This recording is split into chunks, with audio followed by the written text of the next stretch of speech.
Here comes Terakina. A lot of composure off of both these athletes. No rush out on the mat for Terakina. Taking deep breaths on the knees for Joling. How about the new look from North Carolina tonight? Clay, thoughts on the singlet? Yeah, it's a new singlet. I think it's the first time we've ever seen this one. I like it. It mimics one of our old style singlets from back in the 80s, just with a new look to it. I like it. It's got my approval. The stamp of the two-time All-American. You'll take it. Yeah, one thing I like about UNC is they lean into their gear and the different colors that we have. They're probably going to wear 10 different singlets throughout the course of the year, and that's one thing I really like about UNC and Rob and Tony, what they've done. They really lean into all the gear and the different color schemes that we can provide. Help keep it loose, keep it fun. Get a look at the Davidson corner on the right side of your screen. Headman Nate Carr Jr. Carr won a MAC title and an EWL title at Lock Haven before coming to Davidson. And his younger brother, David, is here in attendance. Two-time national champion at Iowa State. Later on this weekend is giving a clinic at Davidson College. Kyson working this left side underhook. He likes elbow control underhook. He's probably going to look for either a duck under attempt or high crotch attempt.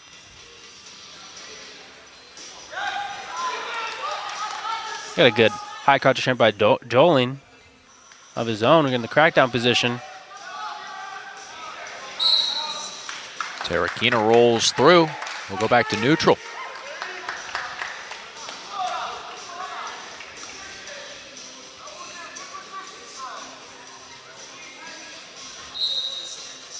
Terakina not really challenged against UNC Pembroke.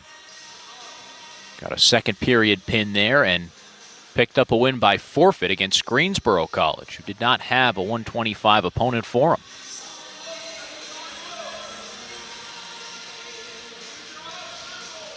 Terakina found himself into a 2-on-1. Put Joling on the edge. We'll circle around and Terakina will back himself out into a stall call. We got a stall on Terakina there.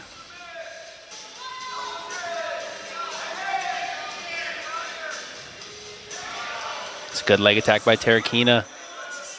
Heavy pulls on the collar tie right before he shot.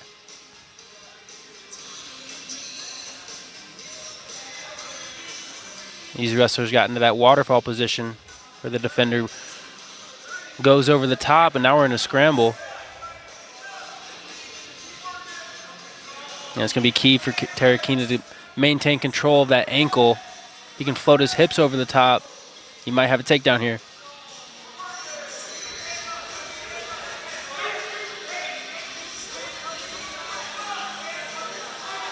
Just a short 5 seconds on the clock. He might be very close to a Davidson takedown there, but we're going to go to the second period with no score. Joling was almost able to slip a leg in there and get a takedown with a leg in, almost in like a banana splits position. Good job by Terakina of sensing that and flipping his hips over to the side. Heard the calls of 3 from the Davidson bench. Even though it's past 5 o'clock on Friday evening, Nate Carr had a pregame coffee in his hand, and he was jumping up and down, trying to urge the officials to give his wrestler that 3-point takedown.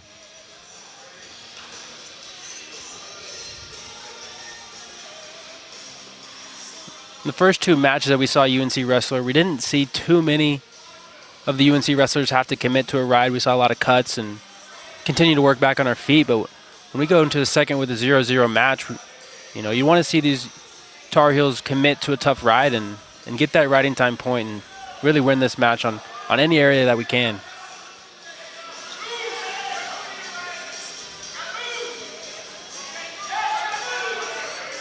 Terakina working this tight crossface. Jolin's keeping a strong quad pod. Got up to his feet. And a big mat return by Terrakina. Has Jolin flattened back out on the mat.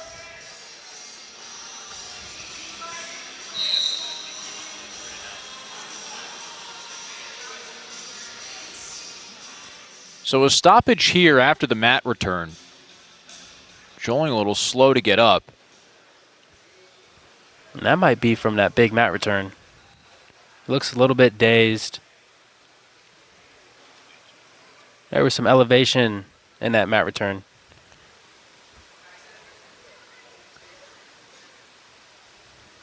Terrakina with plenty of power in his frame. Meanwhile, the other referee made his way over to the scorer's table and was checking on the riding time clock, which hadn't started until the wrestlers returned to the middle of the mat. It's now set correctly to 1 minute and 8 seconds for Kaisen Terrakina, who without this stoppage would have been set to ride out the entirety of the period, committing to it as you talked about. Yeah, he had him flattened out with the chicken wing and far wrist. He's in a good position there to maybe get some back points. Tony Ramos keeping Terrakina locked in. We talked to him midweek. He said, Kaisen looks great. But after that first period against Navy, he was exhausted. So this week trying to build him up to wrestle the entire 7 minutes and continue the energy throughout the second and third. Yeah, we're still early in the wrestling season. It's a long season that ends in March. And, you know, still at this point in the season, you're figuring out your weight cut, getting used to the new weight. And or not new weight, but getting used to getting back down to 125. And, you know, part of that comes with cardio. The better you get your weight in control, the better you're able to wrestle a full 7 minutes. So that, you know, he still might be trying to figure that whole thing out with the weight cut. And, you know, today we had an 11 a.m. weigh-in before a 1 p.m. duel. And so there's been plenty of time to recover. And so you'd like to see Terrakina, you know, look good for a full 7 minutes and put a full match together. Another successful mat return. Also worth mentioning that Terrakina really had a tough season last year because of multiple injuries. Had a neck issue, then a knee issue that ended his season. Only got to wrestle 14 matches and didn't make it all the way to the Big 12 championships and the NCAA tournament. A series of big lifts here from Terrakina is going to end this period with the ride out. Unless something... He'll end this period with the ride out.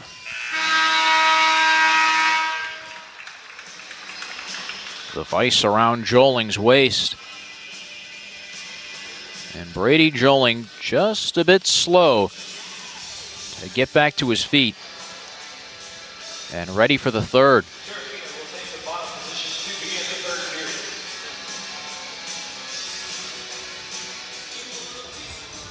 No escape for Joling in the second.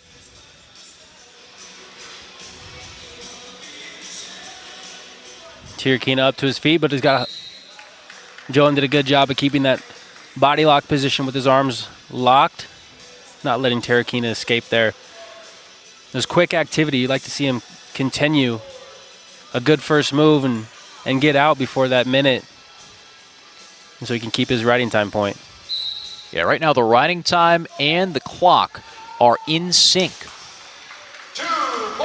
Reversal for Terrakina. And so now effectively 3-zip.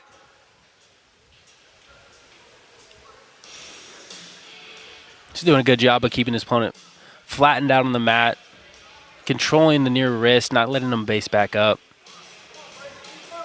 You know, at this point, over 2 minutes of riding time, you can start to lock that point in and really look at a 3-0 match.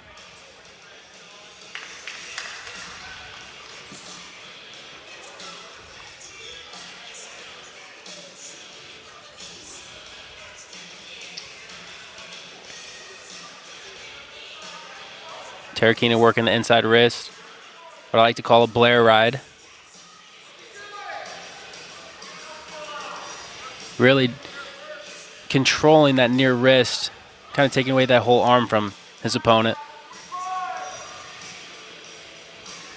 It's a good job of Terrakina working both sides of the body. He's riding on top, on the right side and the left side, switching back and forth and really making it tough for his opponent to stand up. Not your necessarily traditional style of offense from Terrakina. No, but this Grounding and pounding today. You love to see it. He's really good neutral, and when that doesn't work out and you're stifled on your feet, not able to get a takedown, you're willing to put a right in and win on the mat. You love to see that, being able to win in multiple areas. Staying clear of the hands. Crafty trip by Terrakina. And that'll do it. A 3-0 victory for Kyson. Terrakina, Wills, and Brought in a couple new coaches, Scott Joel and Joey Prada, who had success in the college level, and bringing in guys like Jonathan Milner to the RTC. They're very optimistic on the way this program's trending. Luke Passarelli facing off against 19th ranked 133-pounder Ethan Oakley in the duel's second bout. Passarelli, someone that's bumped up a weight class from 125. Oakley's got on the edge here early, which will lead to an early stall call on Passarelli.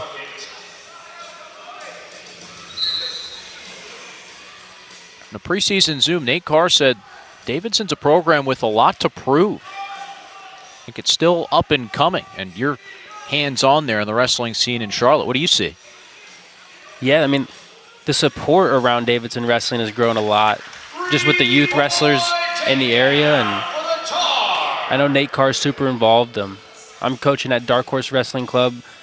Earlier this week, Nate Carr stopped in and brought some of his guys over and said what's up, and he's just really growing the support around Davidson wrestling. I know there's no Queens wrestling in Charlotte anymore, so they're the sole university with wrestling in the Charlotte area, and they want to take it over and really build themselves into a powerhouse in North Carolina.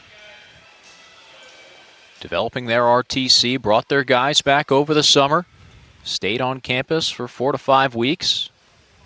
Job opportunities and internships, along with the great summer training that will lead to successful falls and then championships down the line. We got another stall call on Passarelli for not being able to build back up into his base, and that'll lead to a point for Oakley.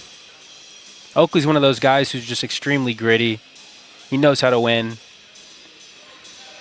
Wins a ton of close matches, clutch matches, and historically, if there was one knock on Oakley, I would just say it's scoring early in the matches.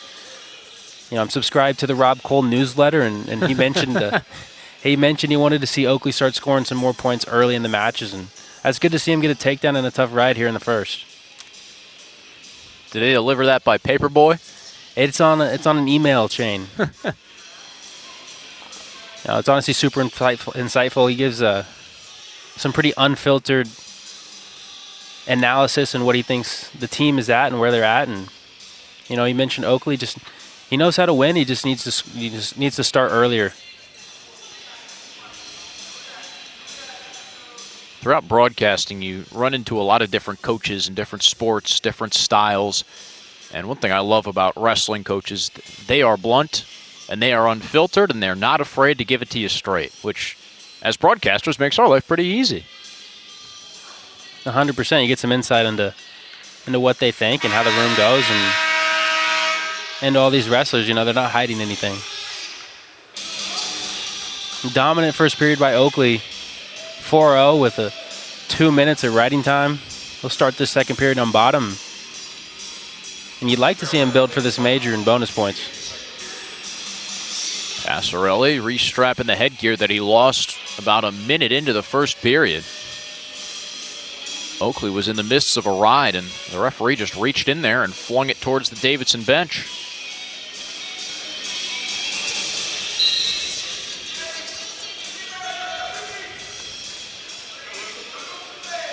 One-point escape.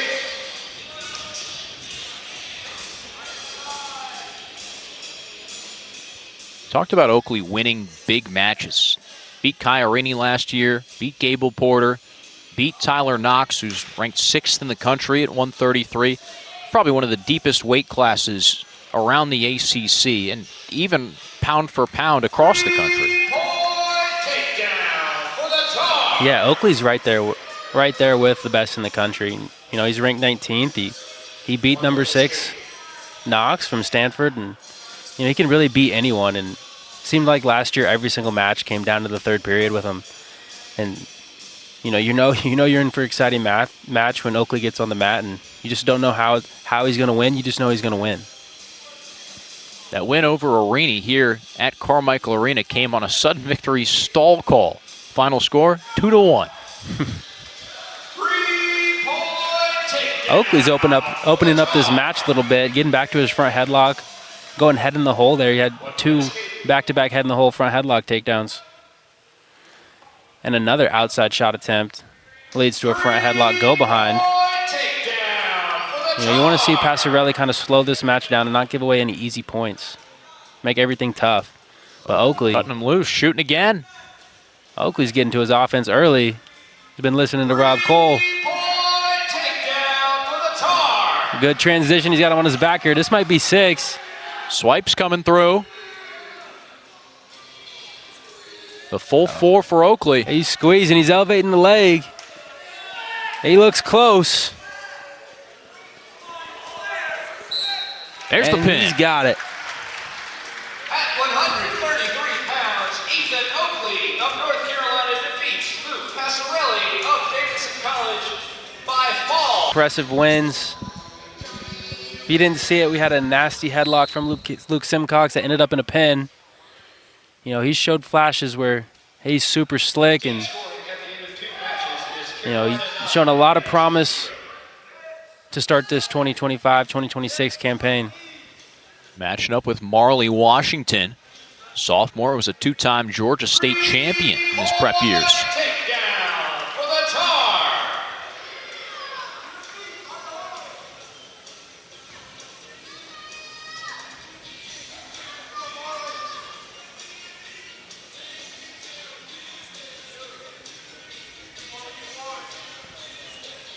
Simcox working 2 legs in. He's got Washington flattened out. This is a tough position if you're Washington. Need to look to free 1 leg, which he did, and now you got to work on the other. Simcox looking to turn his hips.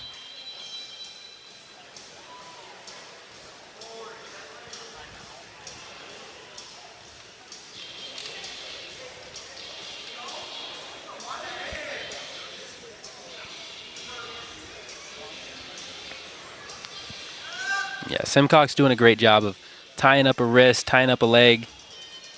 You know, when you get out of a leg, he's already on the wrist. When you get out of the wrist, he's getting right back to it. He's making it really tough on Washington. A problem so far that Marley Washington can't solve.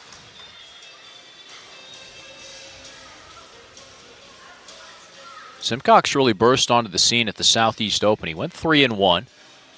He beat 20th ranked Tom Crook, but lost a major decision to Vance Vombauer, 12-3. Vombauer, a funky wrestler who really took it to Simcox. Yeah, Vombauer's one of the wake-up call.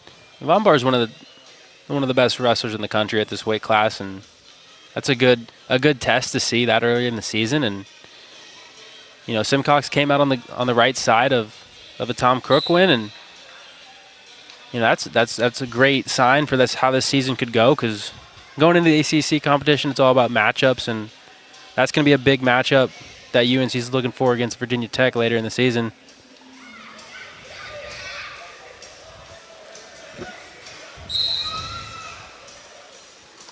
You got Crook, you got Ryan Jack at NC State. Simcox has stepped in for Jaden Scott and will certainly pose a threat down the line at ACCs. Yeah, I think by the end of the year, you know, Simcox is going to be right there. And UNC is going to be counting on him to win those matches in the duels later in the season. At least from what we heard with the coaching staff, it seemed like Simcox was really pushing Scott to the brink even before the injury. That was slowly turning into a battle of sorts. Yeah, I know Simcox, and you know, unfortunately for Jaden Scott, he's going to be taking a medical redshirt this year, but You know, even if that wasn't the case, I know Simcock's mentality was he was going to come out here and try to win this starting spot regardless, and he looks, you know, he looks every bit of a D1 ACC starter. Trying to turn Washington under 5 seconds in the first.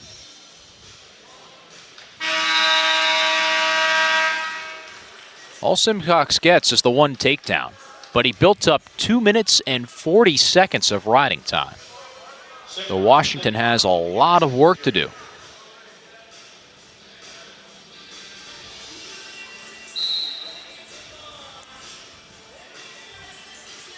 Washington with the leg in of his own.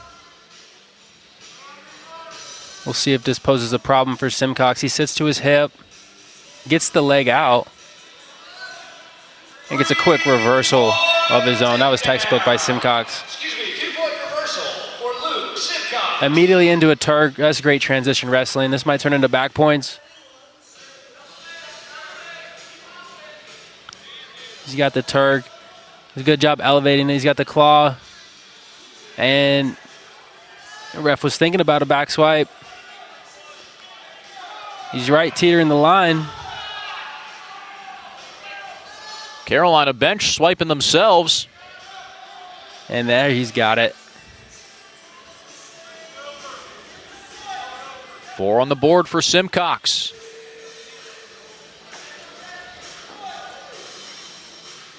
This might be more for Simcox too. Washington losing the bridge.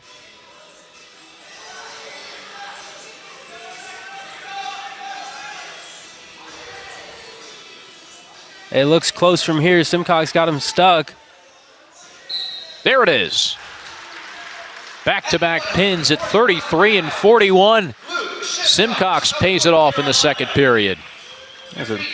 We saw a lot of... Second year with the Tar Heel program for Askew. First year officially as a D1 athlete. Freshman originally from Georgia who wrestled at the Baylor School in Tennessee and received plenty of high praise throughout his prep career. Made the U17 World Team last year. Won the U.S. Open prior to that.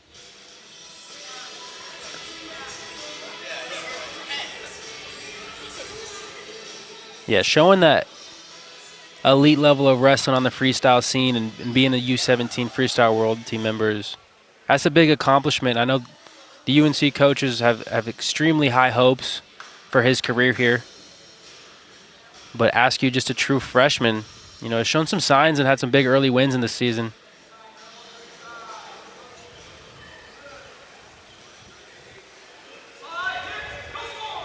Going for the single, but Askew can't get it on Heap, who's certainly the bigger, lankier wrestler. I know talking with Tony Ramos earlier this week, we asked him who he thought were the strongest wrestlers pound for pound on the team. And I think the first name out of his mouth was Nate Askew. So don't let the height fool you. Nate Askew is extremely strong and explosive. Going up against Heap, sophomore from St. Cloud, Florida. Won a state title at 150 as a senior, 145 as a junior, and 126 as a high school sophomore. You can always kind of tell when guys start to pack on more strength when they take that big jump.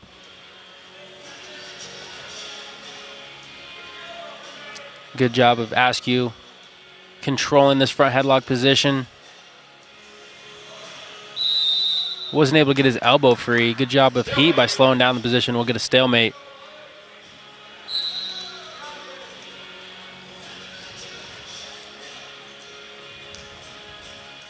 Nobody in on a real threat to score here. It's been good defense by both guys so far.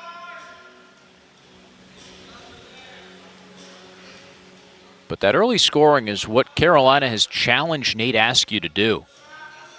Get more aggressive early on in matches. Don't just sit around and wait for something to happen. It's all about taking calculated risk and finding a score. I know Rob Cole was a little bit frustrated with Nate in his last match. That took a risk that Rob didn't feel he needed to take, and so it's all about taking calculated risk and not putting yourself in a position where you're giving up unnecessary points. Askew last week lost 9-6 to Navy's Kamen Smith, senior who's been at Navy for 4 years and contributed to that program all 4 years. Smith got a late third period takedown after an escape, and that's what gave him a 3-point win. Yeah, and that's what Rob was talking about. He just said he took a risk and tried something that he didn't need to and gave up an unnecessary score.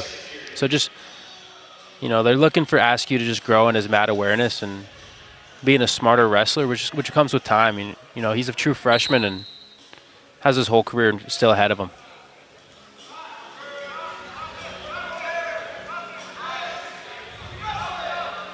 Askew shows off the strength, rips Heap's grip off him, earns the escape point. Askew was a member of the 2024 U.S. U17 World Team last year. We saw shot attempts by both guys in the first period. Nobody got to a leg. Heap almost got to the leg there, but it was great defense, and we're back in this front headlock position,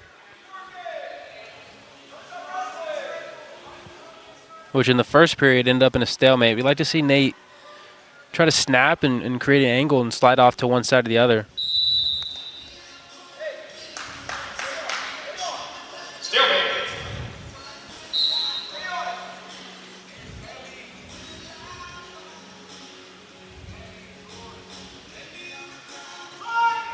Double attempt by Askew.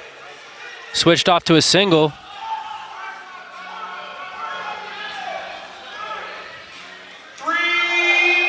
We got close to a takedown, waved off. Good stuff, scrambling by Heap. Now we're in this wizard position with the shelved leg for Askew. Askew limp arms his leg. There's the 3.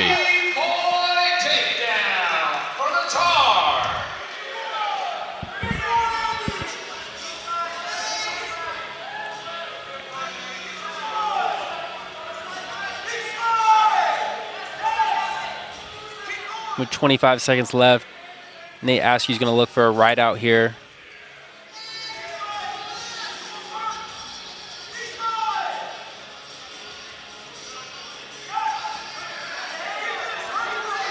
Heap in a sit-out position. Looks the hip ice out, got up to his feet. And they'll go out with about 2 seconds left on the clock. This is big for Askew to finish this period on top.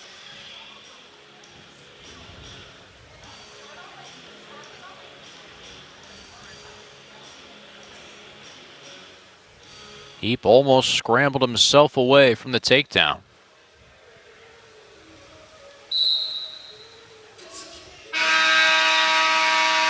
He'll have choice to start the third. Some things to note. There's 33 seconds of riding time for Askew. So 27 seconds would get that riding time point. So Heap's going to have some urgency and escape quick here.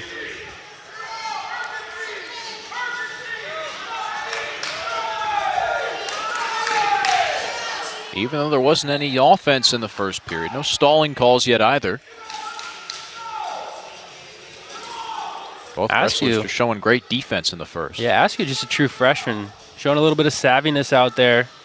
Taking his time on the mat return. Typically you get about 5 seconds before you have to attempt a mat return without getting hit for a stall call. Picks up the leg. And that's pretty big for Heap. Escapes with 54 seconds of riding time on the clock, and so we got a 3-point match. Just one takedown separates them. And he put those long arms, can sneak in there, get to Askew's legs. The question is, can he secure one and hold on? Great defense by Askew there. Heap was in a pretty good position with his underhook. Went for a throw by, but didn't get the leverage he needed. And Askew was able to come out on top. After the second score, Askew Gets his riding time back over a minute. Minute 6 to be exact, with a minute 5 to go. And how things change. We were just looking at Heap's way back into this match was just 3 points, and after that takedown, now Askew's going for a cut, and he's looking for bonus points.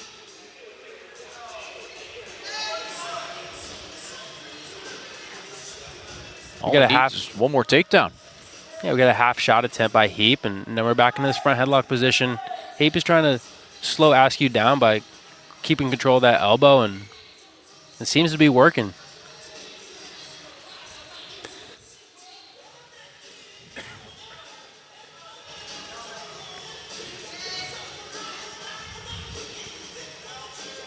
No, ref is letting him work in here. Looked like we were about to see a stalemate. That was a good peek out attempt by Heap. Askew less than 30 seconds away from his 5th win of the year. I know the UNC coaches are looking for Askew to finish this period strong with some bonus points.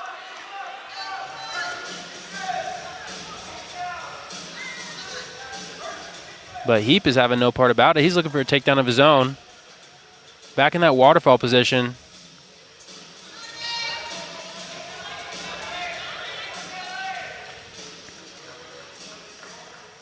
Nothing more as time expires, but a strong third period from Nate Askew. 5th win of the season. It's an 8-3 decision. And North Carolina leads 18-0. Let's hear it for Nate Askew.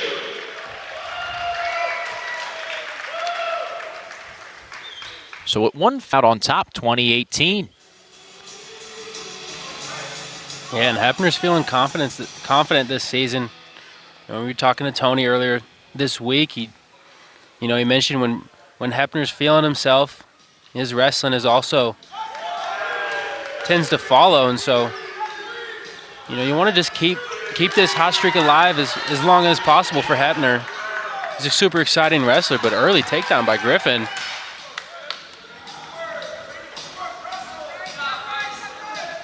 The other thing Hepner is funky. He's not afraid to get in some interesting positions, roll through, and spend a little time on his back if he needs to. Yeah, he's got big moves, and he's one of those guys that's not afraid to send it, and you love watching that as a fan.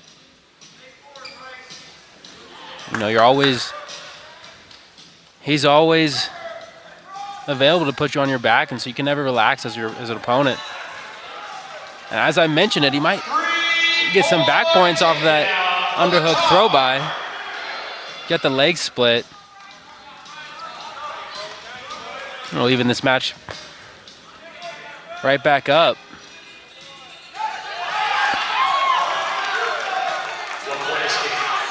Escape from Griffin. We're at 4-4. Bryce Griffin actually celebrated his birthday last Saturday. Sophomore from Illinois, 4-time state placer in high school. An exciting minute 30 of the match has us tied up 4-4. Yeah, can't take your eyes away here. It's a good snap down. Good reaction by Griffin getting into the high crotch attempt. This is where we saw the pin from Hepner last week. His really creative defense. Now he's looking for a drag, go behind. Good reaction in the sprawl by Griffin. And a headlock attempt. We'll give Hepner the takedown. Hepner's got to fix his own headgear before going for the headlock.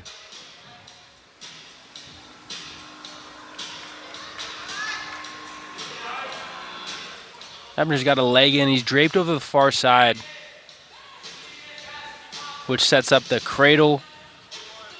Makes it really hard to get out on bottom when your opponent's draped over the far side, turning your hips, keeping that knee off of the ground. You're not able to get any traction and get that knee forward to get the leg out.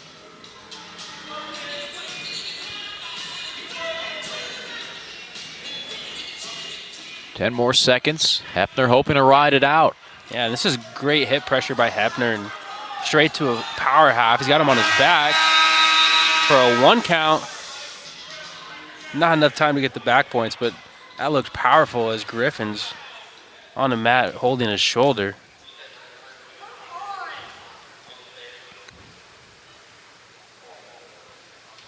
Strong start for Hepner, the transfer from Ohio State.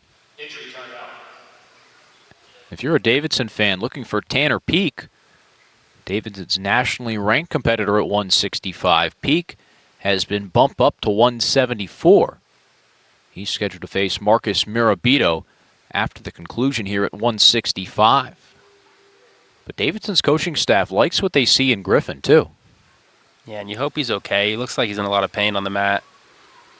That power half position when you have a leg in puts a lot of pressure on your shoulder. And you know, when I get put in that position in practice, there's a lot of times I'll roll over on purpose so this doesn't happen to me. And looks like he couldn't fight it any longer.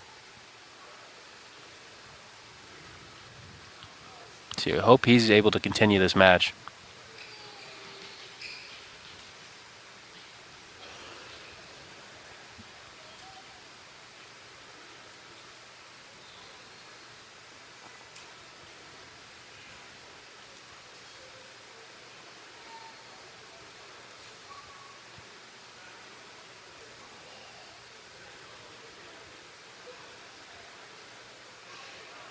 Griffin still testing out that right shoulder.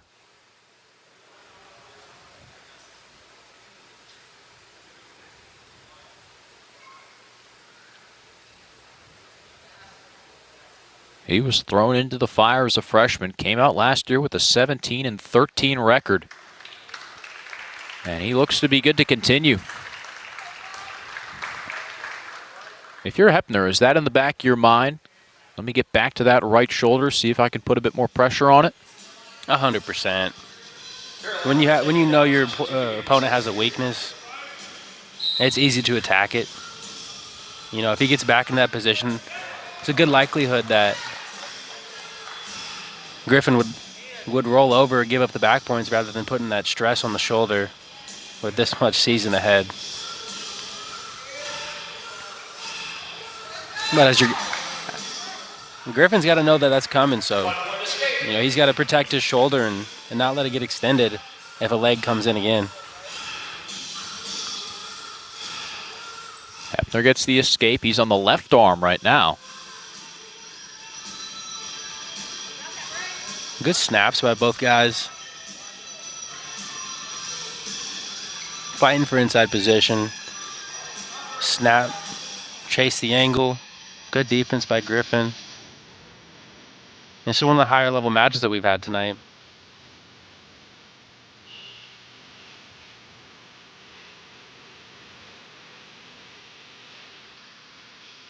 Griffin actually got the first takedown of the match.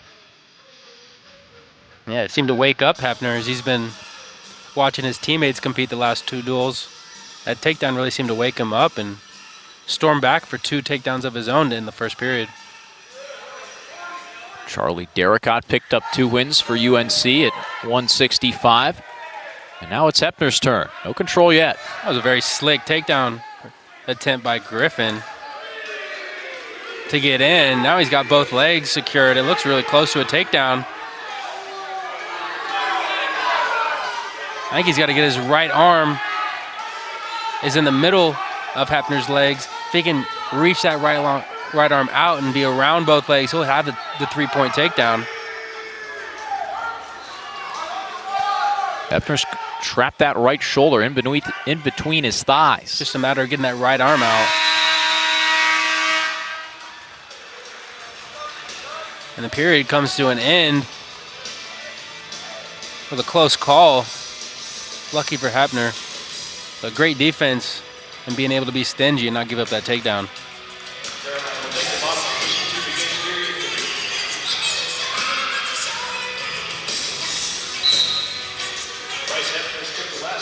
Quick note, this is the second period in a row we've seen Hepner on bottom. Griffin took that injury time at the very end of the first period, which would give Hepner choice to start the second period. So he was able to choose bottom twice in this match.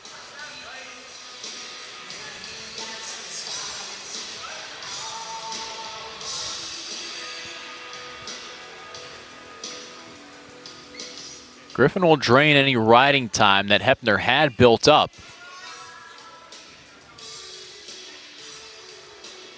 But now he'll need to hold this ride for a minute and snag at least another takedown. And with the escape, Hepner now might be in a situation where he's hunting for more.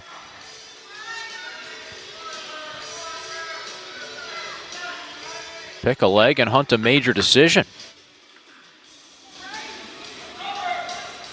Good snap down by Hepner. He's got himself in a front headlock here. I know he's creative. I don't know what tricks he has up his bag from the front headlock.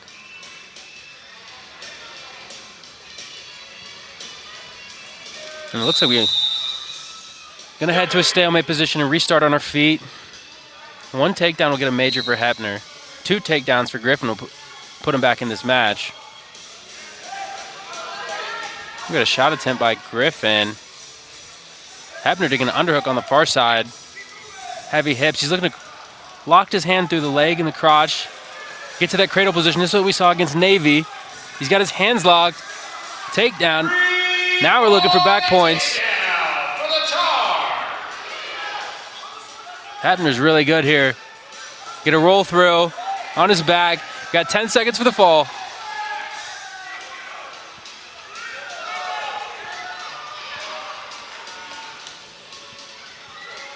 Hepner doesn't get the fall, but he wraps up a big major decision with that cradle. Second match we've seen that move in a row for Hepner. You know, want to be careful shooting a high crotch on him. He's funky. Yeah, he didn't care about that shot from Griffin there at the end. He invited it and turned it into points for himself. It's almost like he wanted him to shoot that high crotch.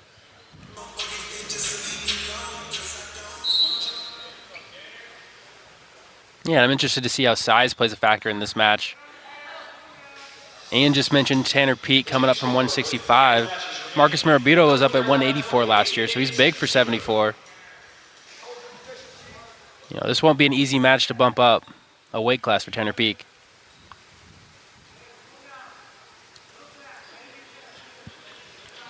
Tanner Peake early on the front headlock. Marabito had planned to wrestle at 184 this year, but after the injury to Josh Ogunsanya, Tar Heels needed depth at that 174 spot and also didn't have a go-to wrestler at the weight class. So they figured, why not give Marcus Marabito a shot? Yeah, and Marabito probably thought he had a better chance of getting in the starting lineup at 184 with an unproven Jake Daly compared to a very proven Josh Ogunsanya, but with that injury, you know, I think the weight class 174 probably suits him a little bit better. He's really big for the weight class, and it's also unproven. They need somebody to step up, so tonight Marcus is given that shot, and we'll look for him to take care of business here. And, you know, Marcus will be looking to make an impact for the Heels during ACC competition and postseason later this year. Tony Ramos said that these guys still have a lot to figure out at this weight class. They'll send them all off to App State in a couple weeks, and they'll all wrestle there and see who comes out on top. You can have wrestle-offs, but at the end of the day, K10 Old, Sabino Portela, and Marabito won't be wrestling each other. Got to face other competition. 100%. You know, wrestle-off will tell a big story, but it's not the whole story. You know, wrestling is so matchup-based, and you wrestle each other every single day in practice, so you know each other's best moves and how to defend those. And so you want to get a good look at how your guys do against other competition. And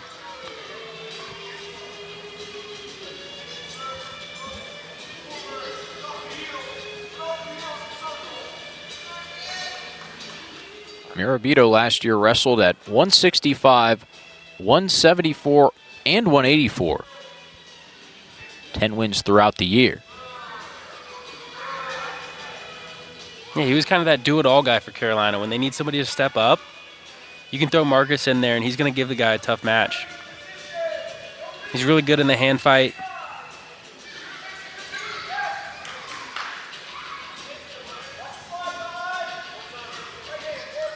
Hand fight's all we've really seen through the first period. Definitely a feeling out process for both these guys. Yeah, I've wrestled Marcus in the room a couple times. He's got a really strong collar tie. He's tough to break through. So Tanner's gonna have to get creative to find a way to Marcus's leg, and I think Marcus's strategy is gonna be to wear Tanner down. Peak defers choice to the third. Yeah, we saw a 0-0 first period back at 125, and what really made the difference in that match was the mat wrestling. So you look for that here again, and I think mat wrestling is gonna play a big factor in determining this match if somebody can establish advantage there. Peak trying to trap the left ankle against his midsection. Mirabito sneaks it out.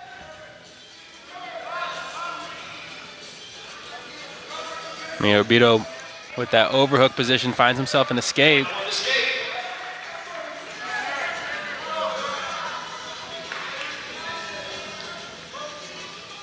And we're back to the hand fight. Early on, we saw Tanner Peak going for that front headlock. If I'm Nate Carr, I want to see him get back to that and continue to wear down by putting pressure down on Mirabito's neck and just wear him out. Peak placed fourth last year at 165 in the SoCon Championships. Also had a pretty unique opportunity over the summer. Got to wrestle for Team Puerto Rico.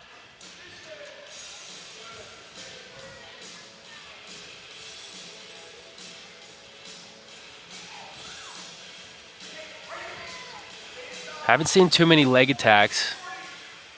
Or just level changes in general. Yeah, nobody's really dominating the hand fight here.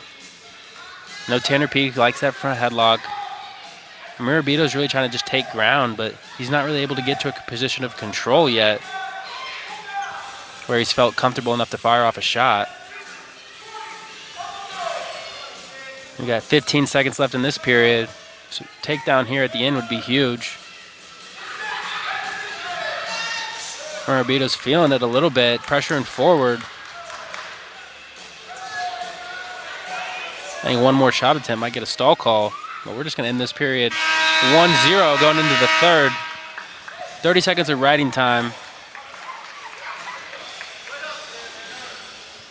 That's in Peak's favor.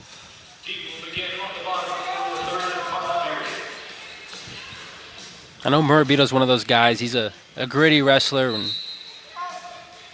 I've seen him do it before where he'll do as many mat returns as it takes to win the match, and you'd love to see that here again, just doing whatever it takes. But he's going to have to get a mat return here. This is Mirabito's job to bring him back down to the mat.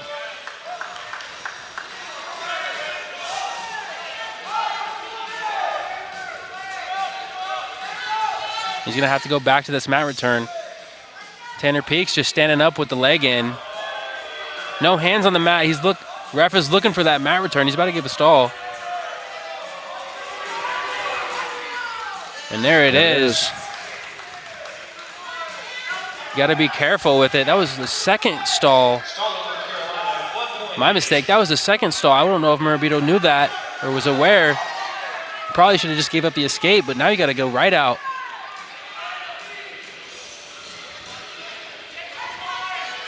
Riding time up to 30 seconds.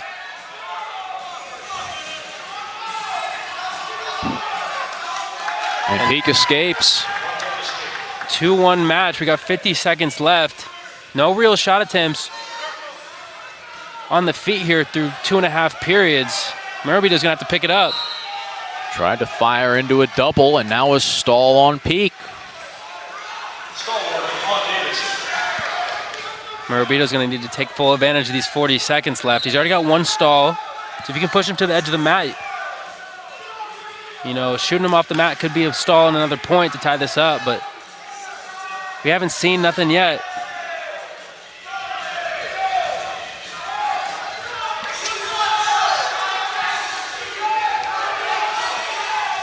We got a half shot attempt by Mirabito. Can't re-attack. Peak's really trying to hold on to that front headlock any seconds he can get. And we get another stall call. That'll tie this match up. Riding time not a factor. We are headed to sudden victory.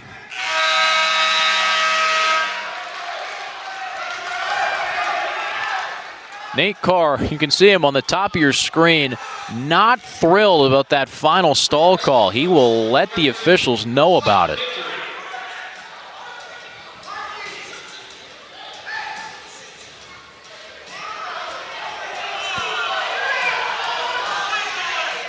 Now Rob Cole is hot because now both wrestlers are getting some time to breathe.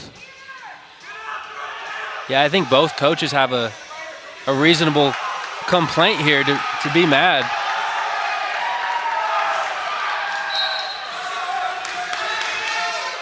Shot attempt by Peak. He's in on a leg.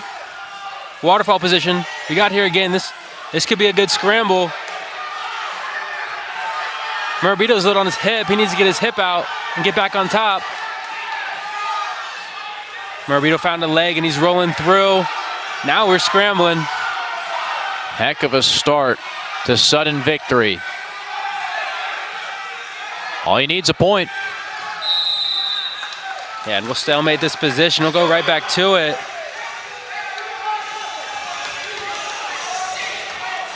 And we'll get some more rest for the wrestlers as we got blood time for Tanner Peak.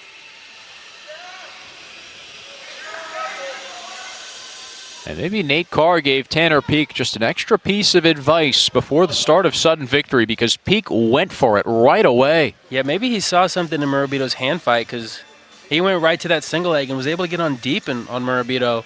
Just not able to finish. That was a good job of creating a scramble, finding the leg and rolling under it by Morabito.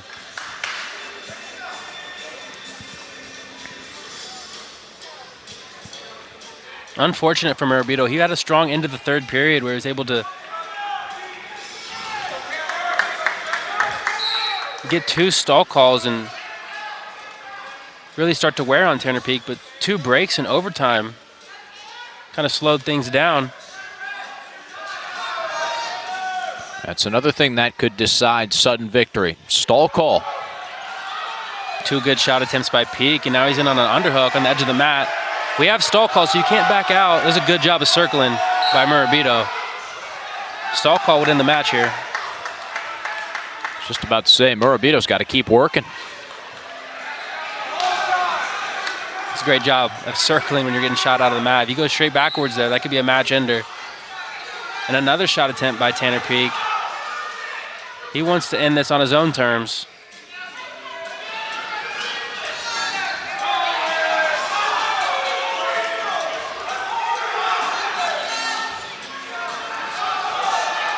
We're getting close back to the edge of the mat. Backwards.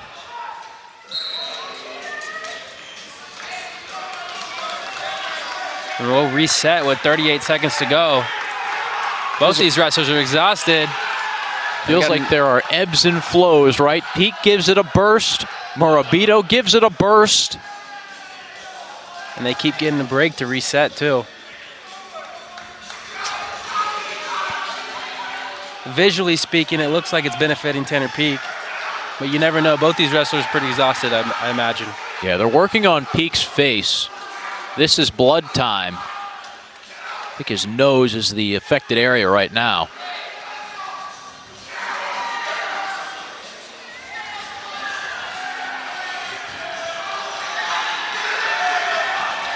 Couple words from Scott Joel.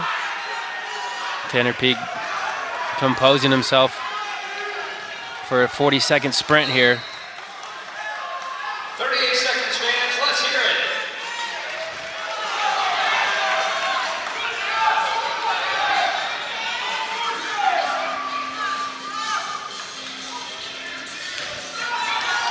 Shot attempts from both guys. Tanner Peak ends up on a front headlock.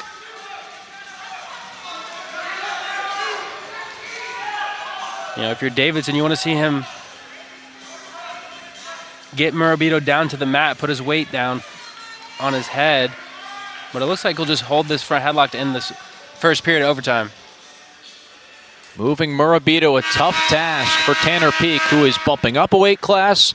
Morabito dropping down a weight class, and wouldn't you know it, they have been the most even of opponents. And we'll settle this on the mat.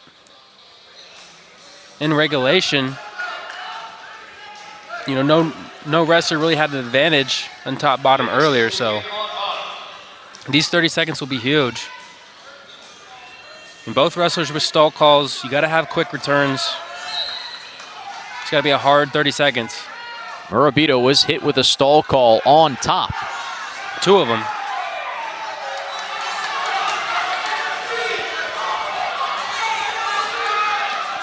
Oh, and we're in a scramble position. Peak worked his way around to Murabito's left ankle. Definitely don't want to give up a reversal here. Davidson saw something that they're throwing the brick for. And that's a right elbow. We'll go to review. The brick has come out on the UNC side as well.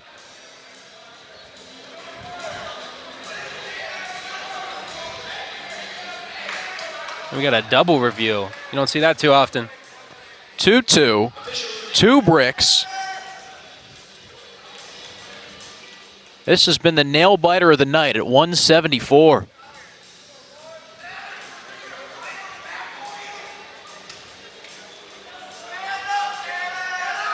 Meanwhile, on the Davidson side, they're still dealing with Tanner Peak's face. Tony Ramos with some more words of encouragement for Marcus Murabito, whose gas tank is tested and the light's probably on.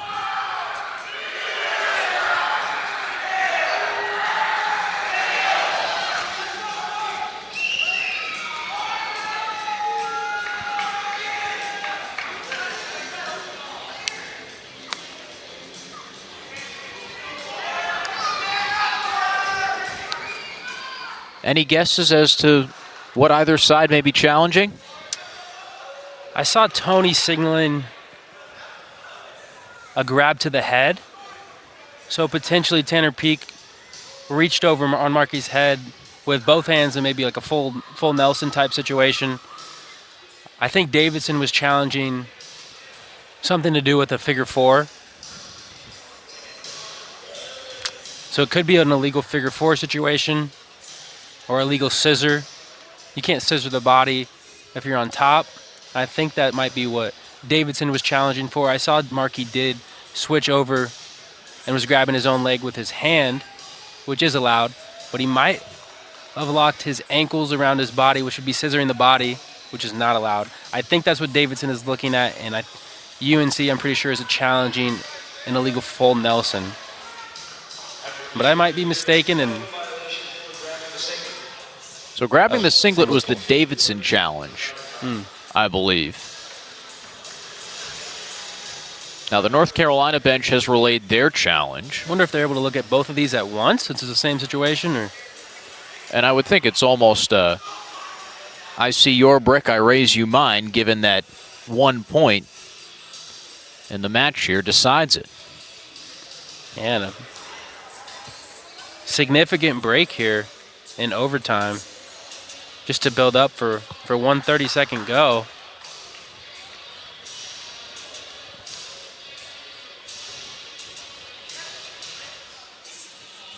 And it will be Murabito on bottom. He'll have 30 seconds to get an escape, a reversal, or a stall call. Any of the 3 would win him this match.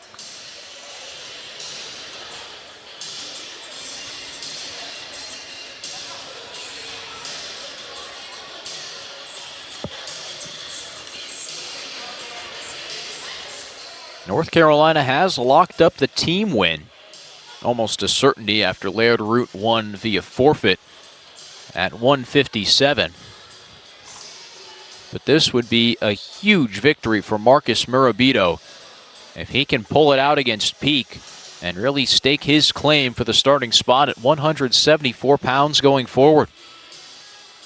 In a miracle situation, Tanner Peak could end up with a pin, and Davidson could potentially pin the final 5 matches to win 30-28, but assuredly this match is locked up in UNC's favor.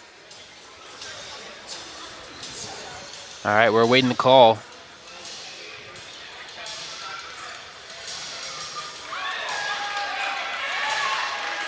It's a good challenge by Tony.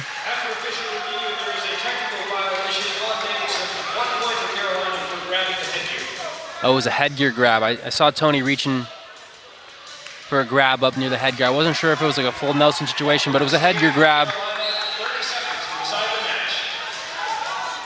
So up 1-0. A right out wasn't going to do it for Tanner Peak. He'll elect to let him up and just go for the takedown. He's going to have 20 seconds. And he's got plenty of energy after that long review.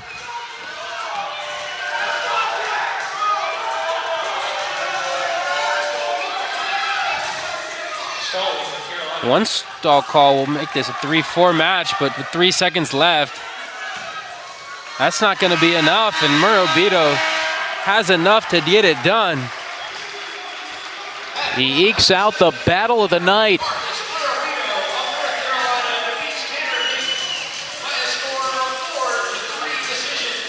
Four. He's the first non-D1 wrestler to win it. He got it in his year at Pembroke. That's for the top pinner in all the nation. And he mostly works with these upperweight guys like Kirk, like Daniel Eliash, and DJ Spring. Final 3 wrestlers to round out the duel for Davidson. 1 point escape. Injury time gave Jake Daly the choice of where to start. So he chose down, gets a quick escape, which will bring him to 4-0. Now he's looking to keeping a toe in balance, just trying to get this takedown here on the edge. I know Jake Daly's the UNC influencer on the team. Big on TikTok. He was part of a New York Times article earlier this year. New York Times came down to Chapel Hill and wrote about a bunch of athletes across many different sports, not necessarily the footballs and basketballs of the world, but North Carolina does such a great job with all of its Olympic sports that Daly and swimmers and field hockey players, all part of a group that can make plenty off their name, image, and likeness.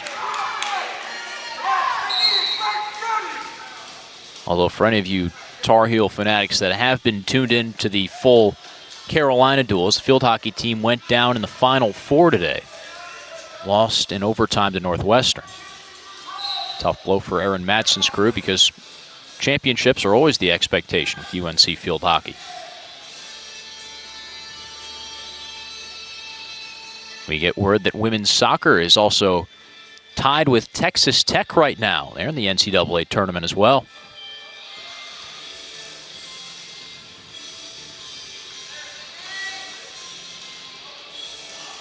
Jake Daly's going to be one of the more athletic 184-pounders that you see this year wrestle. You know, he graduated high school and originally came in as a 165 and just been putting on size ever since he came in.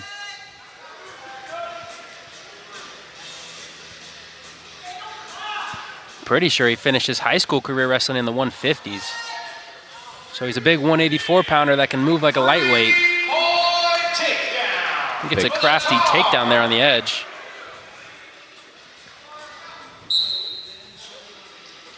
College strength training, college nutrition program working wonders on Daly, who is filled out. 100%. He looks every bit of 84. Looks a little bit different than what I saw him last year. When you got to college, when did you first notice that the strength regimen and the dieting having an impact? Take you a year or two to really get comfortable with it? I'd say I was pretty comfortable with it coming in. I think the endurance was the big factor for me. But that's just my personal experience. I was really big into lifting and dieting in high school.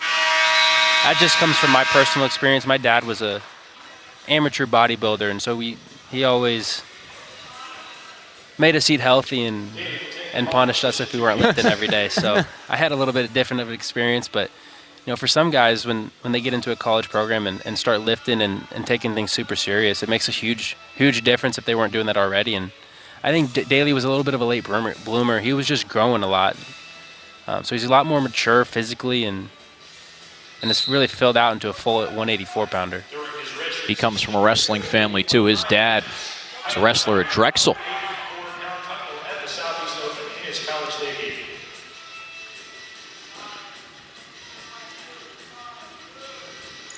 Now, I will say, though, weight room strength is a lot different than wrestling strength. You know, if you don't have the right technique behind yourself, you're going to feel yourself pulling or lifting a lot more than you should be if you have the right technique. That's to say a big bench press doesn't necessarily translate to success on the mat. 100%. Everything's so technical out here on the mat.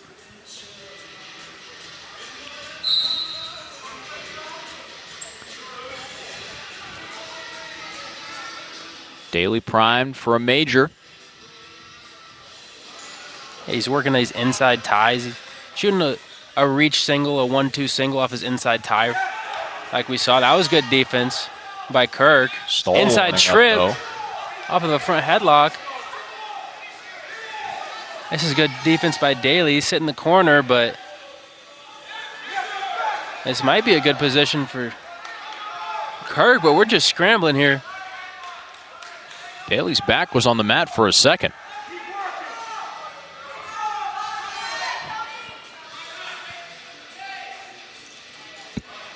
Another post high crotch attempt by Daly. Now we're in a crackdown. He's trying to elevate that leg and collect both of them. 3-point takedown for the Tar.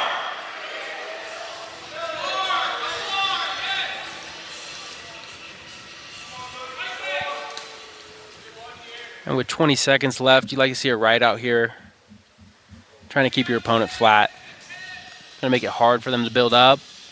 Daly's doing that with a crossface, keeping that shoulder buried on the far side. Riding time up to 55 seconds as the period expires.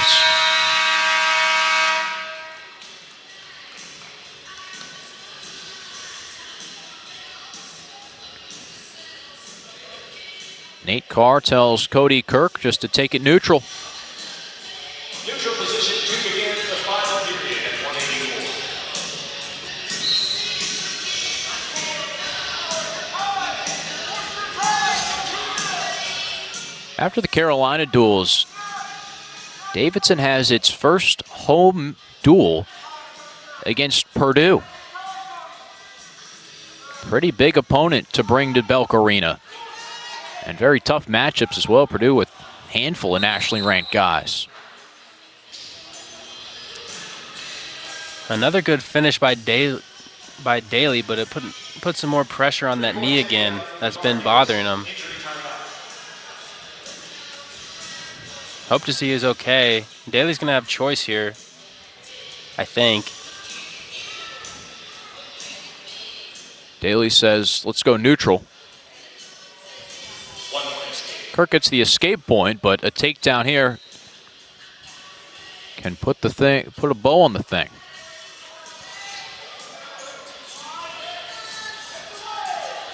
Working off that inside reach. That's where Daly's offense is coming from today. From the collar tie, he shoots with the opposite hand.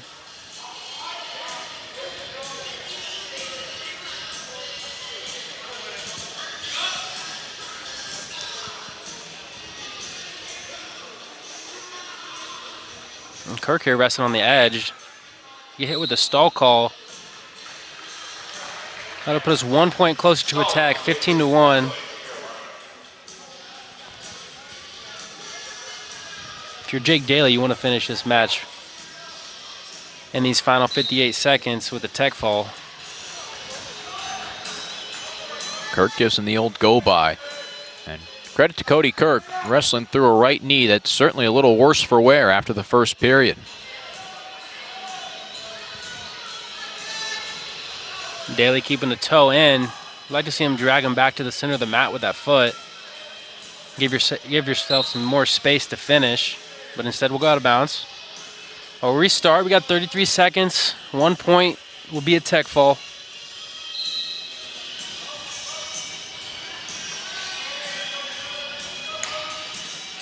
Another outside shot attempt by Daly, followed up by another. Great re-attack from Jake Daly ends the matchup. At 184 pounds, Jake Daly. Tech fall win for the redshirt freshman, 18-1. Daly just kept on building momentum. That's another thing we were talking with Tony was just, along with chain wrestling, but being able to put two attacks together and not stop after the first shot. And textbook sprawl, go behind by Platt there. Now we're going to see him work on top a little bit and use some of that length.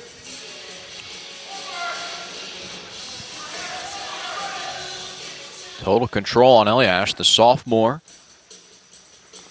They're working off a chicken wing and a far wrist.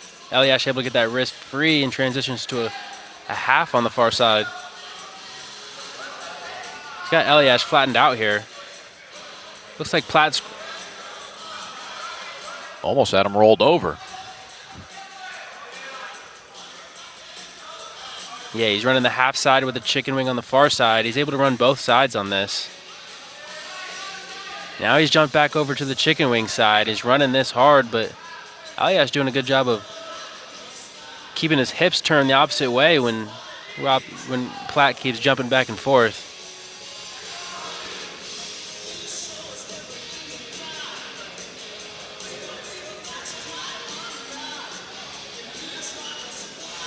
That's a good position to be in if you're Platt.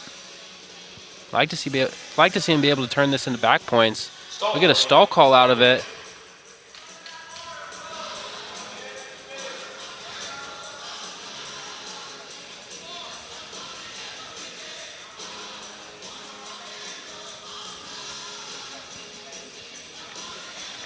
Minute and a half of riding time locked in for Robert Platt in this first period. And that chicken wing still has not moved. Yeah, Eliash hasn't been able to get his arm free, and Platt's just jumped inside. He's been doing a good job of defending it, but he can't get that arm free, which is stopping him from able to get an escape.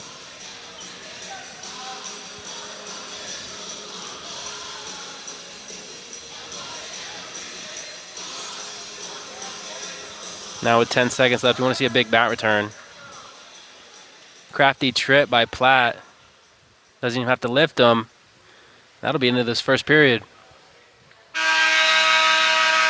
Not big, but it did the trick.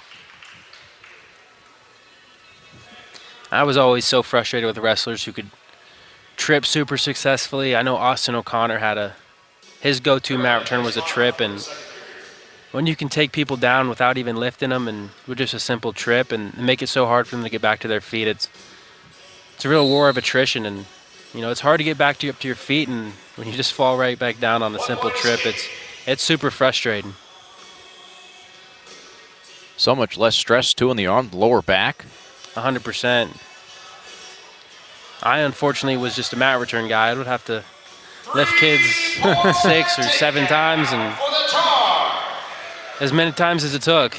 And it was very tiring, but that was part of the strategy.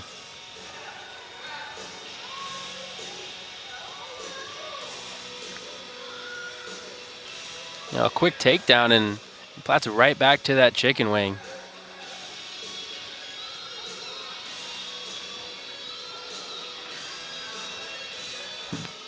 Big mat return right to his back.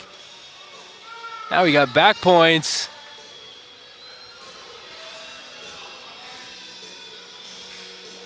Good job sneaking a leg in for Platt. Full finding the four claw already there. Opening this match up. He spent 2 minutes in a chicken wing. Wasn't able to find a turn off the chicken wing. But as soon as Eliash got to his feet, Platt turned that into back points. And he's still working on that left arm and shoulder.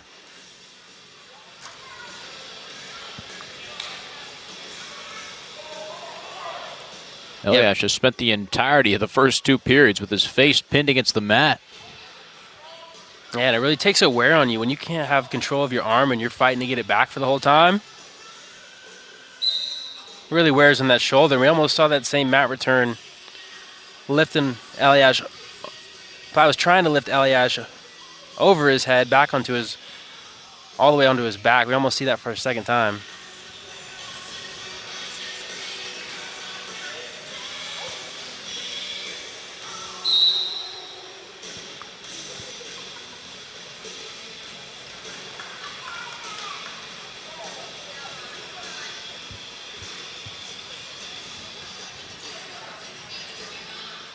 Platt has amassed 3 minutes 50 seconds of riding time. It's pretty demoralizing when you're the other wrestler looking at the clock and seeing 3 or 4 minutes of riding time. He'll get a chance to wipe some of it away, but that riding point time is locked up for this match.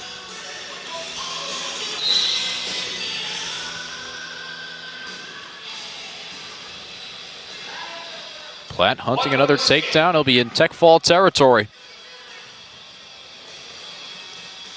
Good fakes by Platt.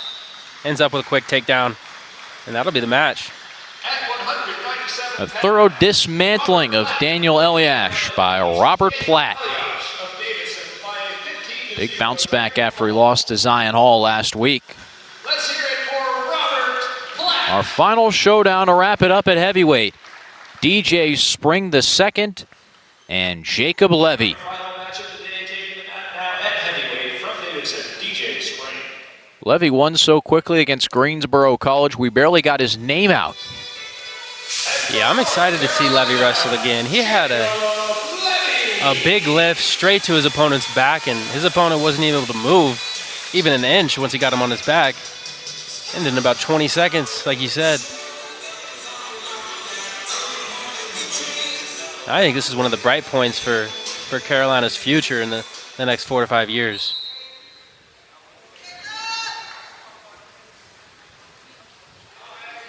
Quick single attempt, easy finish for Levy. 3-point takedown for the Tar.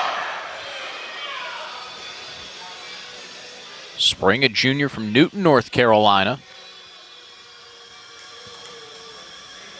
Tough season last year for him. And early on, you can just see some of Levy's power and explosiveness that he has. It's impressive.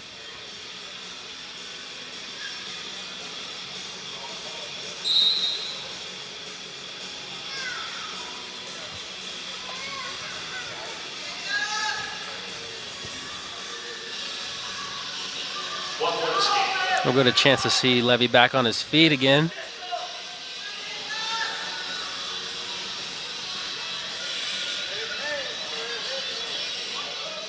Levy's certainly a great get for North Carolina. Tony Ramos mentioned that UNC has some recruits on campus this weekend. You remember your recruiting visit here? I do. It was during football season, so I wasn't able to see a wrestling match, but it was a great time. I fell in love with the place when I visited here. I also took a couple visits. I took an unofficial my junior year of high school and official my senior year of high school. One in the fall, one in the spring. I don't think anything beats Chapel Hill in the springtime. So if you're a recruit and you want to come out to Chapel Hill for a visit, I recommend coming in for the springtime when it's beautiful weather and all the pools are open. It's a great time.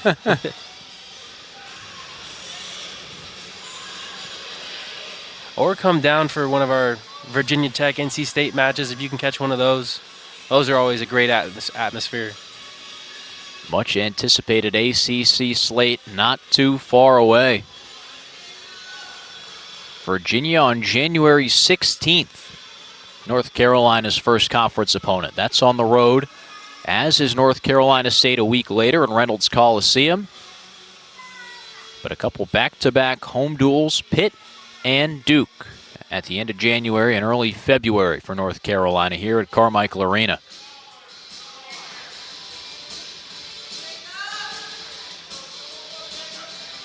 As we mentioned, an ACC that's wide open.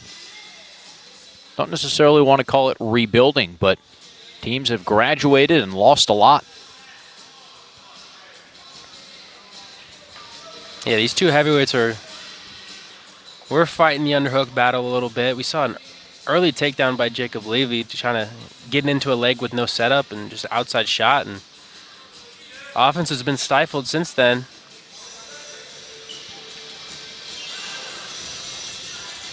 And it looks like we'll go to the second period, 3-1, off of a quick takedown by Levy. Spring has certainly slowed the tempo.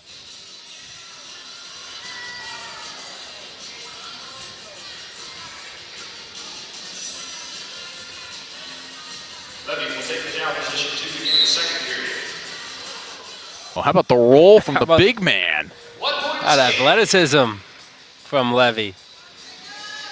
Was able to escape in about 4 seconds. Oh, a snap down right into the angle and the ankle.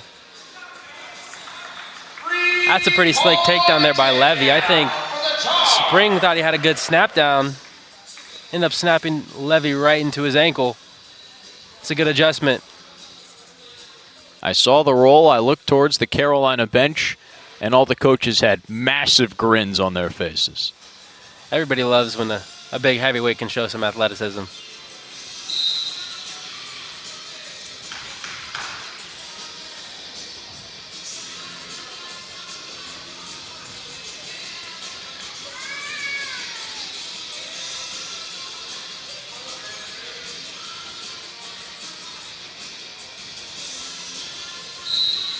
Escape awarded to Davidson. If Levy maintains control of this match, Carolina will make it through all 30 of their scheduled bouts without dropping a single matchup. That's pretty impressive. We had a couple wars in this match. You know, you love to see the depth of Carolina being able to perform and put up bonus points like they have today. Good high crotch attempt by Levy. Earns a stall call, earns a takedown. Takedown for the Tar. You know, Levy's had success on really every shot attempt that he's taken today in this match. I think really once he feels his confidence grow, and he's going to be able to fire off attacks at will and more often.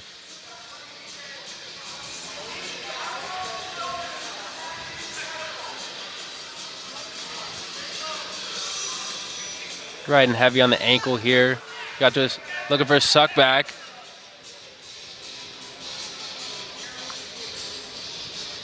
That's a good job by Levy, just not letting his opponent be comfortable when he gets to that sit-up position, but redirecting his momentum one way or another. In this case, he's tried to suck back, ended up getting his opponent bellied out and not able to escape.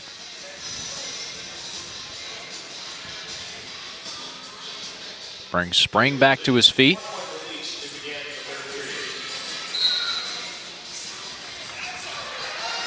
And Levy right back to the legs. Takedown for the Tar.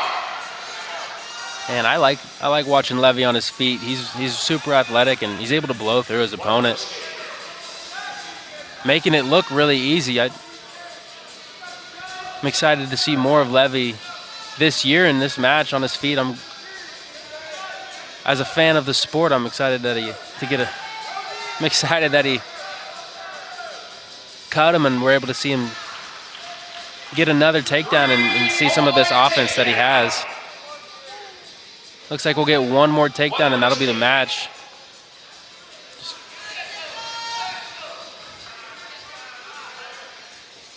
Does Levy have one more shot at him? Almost These set up two- for a fireman's there. These two trading shots on each other. And they'll rule that out of bounds. It looked like he had a toe in from this angle. Here comes the brick. Tony's not going to let this one go. Based on what I saw, I think this one will get reversed. That's just good chain wrestling. Both trading off attacks back and forth. And Levy was able to wrestle through all these positions and end up on top. That's what Tony said he wanted to see from his guys. And, you know, these young guys are showing that they're capable. The top three weights, 184, 197, and heavyweight. Carolina the potential to finish with 3 straight Tech wins. Daly, Platt, and Levy holding up their end of the bargain. The ruling is upheld. The score remains 60. Challenge did not go through successfully.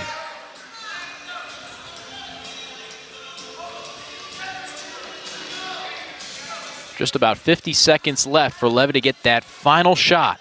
Oh, yeah, he'll need a takedown and a right out or 2 takedowns to end this match with a tech fall. Riding point time is locked up at this point with a minute 50, a minute 49 in Levy's favor.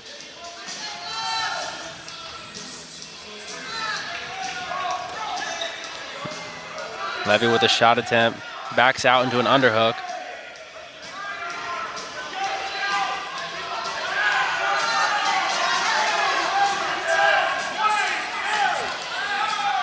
Spring went in for one. And an assassin attempt. This might be a pin. There it is. And ending the night strong for Carolina is Jacob Levy. I know Coach Ben Darmstadt will be excited for that one and proud.